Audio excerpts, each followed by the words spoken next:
గౌరవ ముఖ్యమంత్రి వర్యులు గౌరవ శ్రీ యనమల రేవంత్ రెడ్డి గారిని వారి అమూల్య సందేశాన్ని సంధించగలరని మనవి చేసుకుంటున్నాం.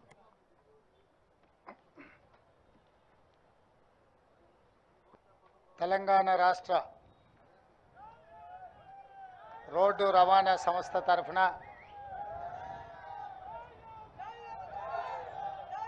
నూతనంగా ఖరీదు చేసిన 100 బస్సుల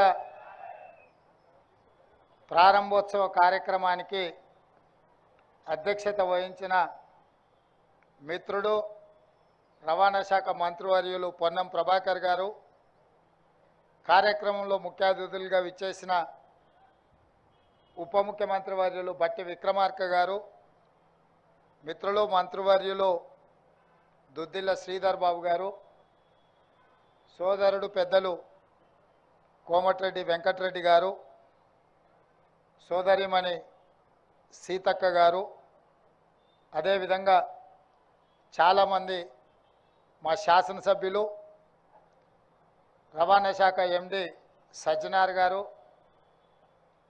టిఆర్ఎండ్బి ప్రిన్సిపల్ సెక్రటరీ శ్రీనివాస్ రాజ్ గారు, ఇతర అధికారులు, అదేవిధంగా అత్యంత సన్నిహితులైన ఆర్టీసీ కార్మికులకు అందరికీ కూడా హృదయపూర్వకంగా నమస్కారాలు, ధన్యవాదాలు. మిత్రులారా, తెలంగాణ రాష్ట్ర సాధనలో ఆర్టీసీ కార్మికుల పాత్రను ఎవరు మర్చిపోలేరు.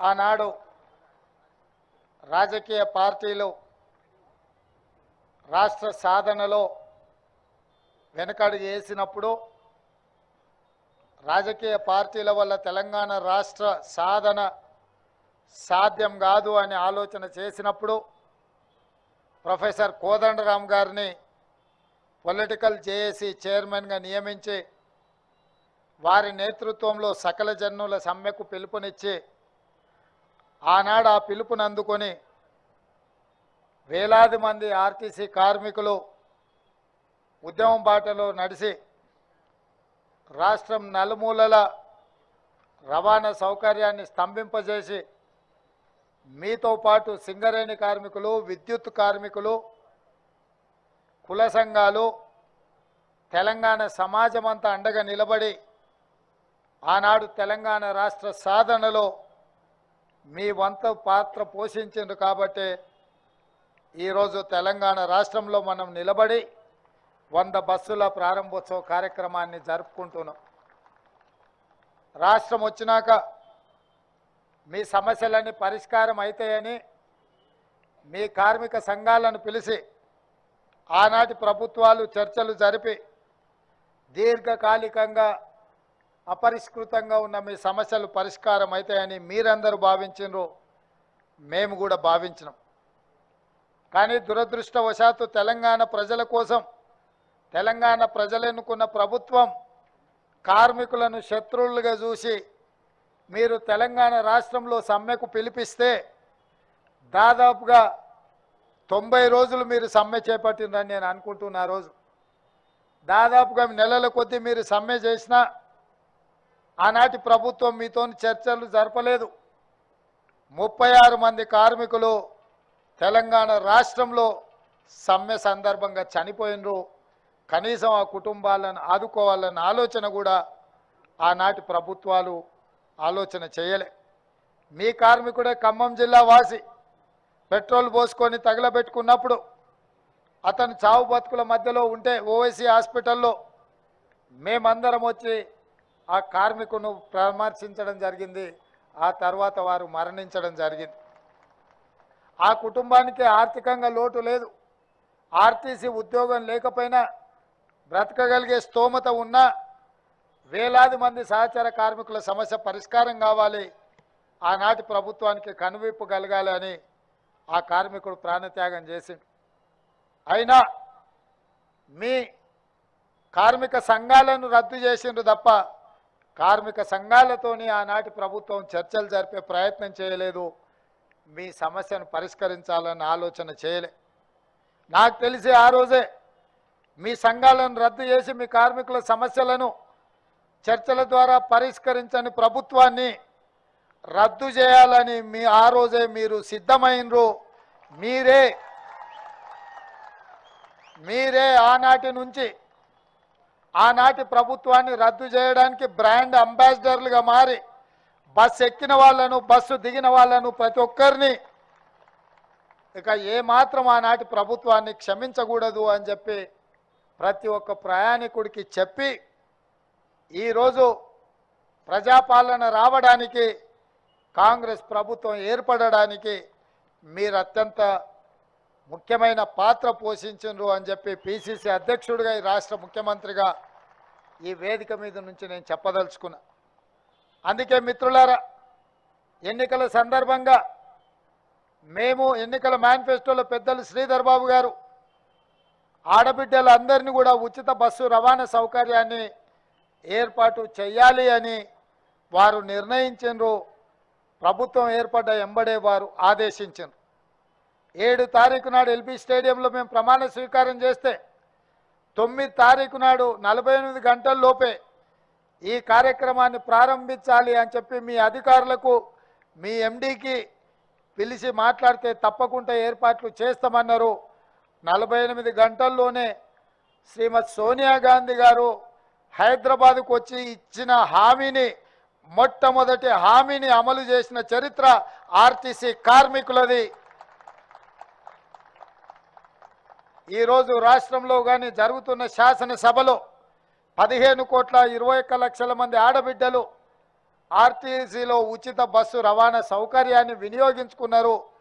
దీనికి దాదాపుగా 531 కోట్ల రూపాయల ఖర్చు అయింది అని చెప్పి లెక్కలు చెప్తున్నాయి.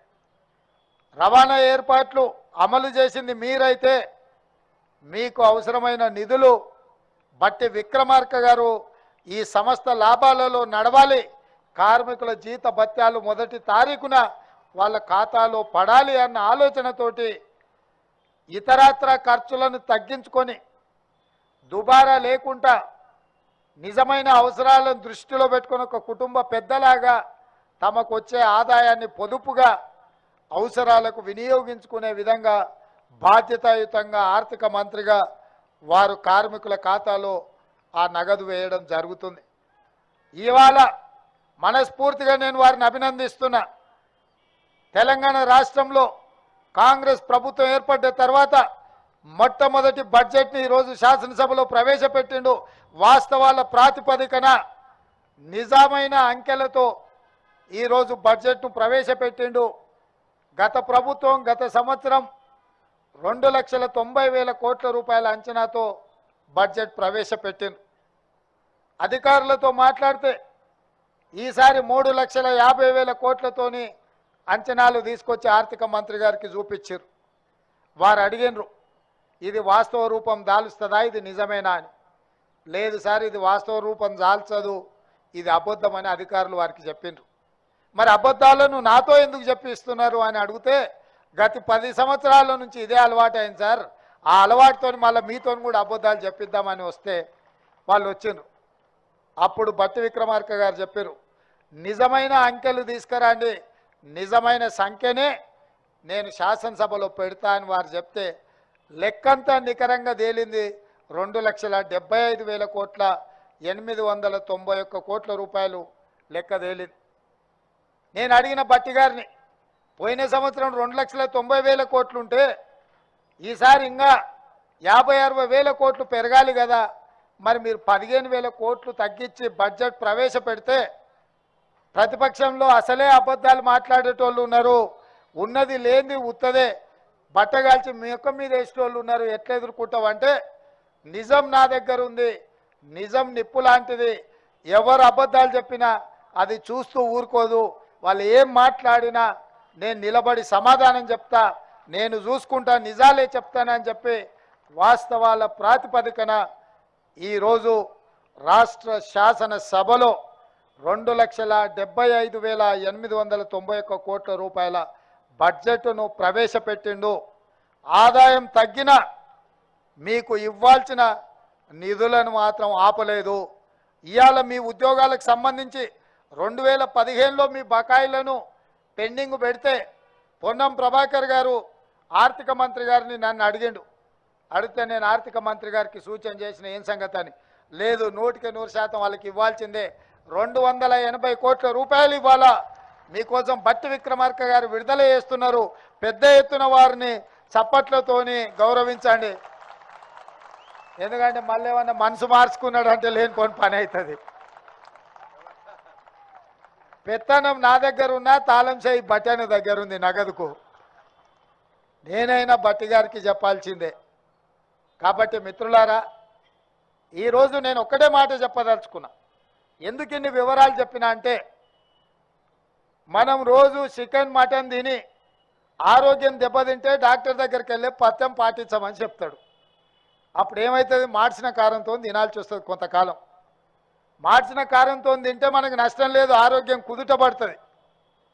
గత 10 సంవత్సరాలు అబద్ధాల పేరు మీద వేల కోట్ల రూపాయల నిధులు కేటాయించినట్టు కాగితాల మీద చూపించి అబద్ధ ప్రచారాలు చేసి ప్రజల్ని నమ్మించి నట్టేట గత ప్రభుత్వం ముంచితే, నిజం నిష్ఠూర్కమైన పర్వాలేదు, నిజం ఈరోజు నేను చెప్తే మిగతా 364 రోజులు ప్రశాంతంగా పరిపాలన చేయగలుగుతాం. ఒక్కరోజు సంతోష పెట్టడానికి అబద్ధం చెప్తే 364 రోజులు అబద్ధాలు చెప్పుకుంటూ బతకాల్సి వస్తుందని మా బట్టి గారు మాట్లాడినరు. మా బట్టి గారు మాట్లాడిన దాంట్లో వాస్తవం ఉందని నాకు అనిపించింది. అందుకే రాష్ట్ర ప్రజలు ఈ వాస్తవిక బడ్జెట్ను అర్థం చేసుకొని నిజంగా ఎవరికి నిధులు కేటాయిస్తే వాళ్ళకు 100% నిధులు చేరే విధంగా మా పరిపాలన ఉంటుంది, మా నిర్ణయాలు ఉంటాయి. ఖచ్చితంగా ఈ ప్రభుత్వం మాట చెప్తే మాట నిలబెట్టుకుంటుంది. అందుకే మహిళలకు ఉచిత బస్సు రవాణా సౌకర్యం కల్పిస్తే ఈరోజు ప్రతిరోజు 13 కోట్ల రూపాయలు దాదాపుగా ప్రభుత్వం మీద భారం పడుతుంది. ప్రతి నెల తిరిగితే దాదాపుగా 300 నుంచి 400 కోట్ల రూపాయలు ఈరోజు రాష్ట్ర ప్రభుత్వం ఆర్టీసీ సంస్థకు చెల్లిస్తున్నది. అంటే ఈరోజు ఆర్టీసీ సంస్థ నష్టాలలో ఉండి ఆక్యుపెన్సీ తగ్గిపోయి కార్మికుల జీత భత్యాలు ఇవ్వలేని పరిస్థితుల్లో ఉంది అని చాలామంది మాట్లాడుకుంటున్న సందర్భంలో ఈ పథకం ఆడబిడ్డలకు మీ బస్సులో ఉచిత రవాణా సౌకర్యం మీ సంస్థ బలోపేతం కావడానికి, మీ సంస్థ ఆర్థికంగా నిలదొక్కుకోవడానికి ఉపయోగపడ్డది. దానికి మా ప్రభుత్వం పూర్తిగా అండగా నిలబడాలన్న ఆలోచన చేసింది. ఈ 100 బస్సులే కాదు, ఈరోజు సమ్మక్క సారలమ్మ జాతరకు మా సీతక్క అందరిని ఆహ్వానించింది. రాష్ట్రం నలుమూలలో ఉన్న ఆడబిడ్డలందరూ కూడా అక్కడ సమ్మక్క సారలమ్మ జాతరకు వెళ్తే ఇబ్బంది జరగొద్దని ఇలా 100 బస్సులు కొత్తవి అదనంగా ఈరోజు తీసుకోవడం జరిగింది. శ్రీశైలం పుణ్యక్షేత్రం పోవడానికి కూడా 10 బస్సులు పెట్టడం జరిగింది. అదేవిధంగా సజ్జనార్ గారు ఇంకా 1300 పైచీలకు బస్సులు కొత్తవి కొనాలి, వాటికి కూడా ప్రభుత్వం వైపు నుంచి సహకారం ఉండాలి అన్నారు. తప్పకుండా పెద్దలు బట్టి విక్రమార్క గారు ఈ విషయాన్ని కూడా పరిగణలోకి తీసుకొని ఆర్టీసీ సంస్థలో వందలాది కొత్త బస్సులను కొనుగోలు చేయడానికి వారు మీకు అండగా నిలబడతారు. ఇంకెక్కడైనా దుబారా ఖర్చులు తగ్గిస్తాడు. నా తెలుసు వారు రోసయ్య గారి నుంచి నేర్చుకున్నారు. రూపాయి కూడబెట్టేది గల్లపెట్టెలో దాచిపెట్టి నిజంగా అవసరమైనప్పుడు మన ఇళ్ళల్లో అప్పుడప్పుడు గల్లబుడ్డి ఉంటుంది, కొంచెం ఏమన్నా ఉంటే అందులో వేస్తాం. నిజంగా మనకు అవసరం వచ్చినప్పుడు గల్లబుడ్డి వాళ్ళగొట్టి అందులో ఉన్న నగదు తీసుకుంటాం. ఓసారి దేవునికి ముడుపులు చెల్లించడానికే వాడతాం, ఇంకొకసారి ఏదైనా వైద్యానికి అత్యవసరం అయితే వాడుకుంటాం. అట్లనే బట్టి గారు కూడా వారి గల్లపెట్టే జాగ్రత్తగా పొదుపుగా అన్నీ దాసి మనందరి అవసరాలకు అవసరమైన మేరకు వారి సహకారం అందిస్తారు. మళ్ళొక్కసారి ఆర్టీసీ కార్మికులకు వాళ్ళ కుటుంబాలకు ఈరోజు మా ప్రభుత్వం అధికారంలో ఉంది. ఇవాళ రేవంత్ రెడ్డి అనే మీ నాయకుడు ముఖ్యమంత్రికి ఇక్కడ నిలబడి మాట్లాడుతున్నాడంటే మీ ఆశీర్వాదం, మీ అభిమానం ఉంది. ఇది భవిష్యత్తులో కూడా ఉండాలి.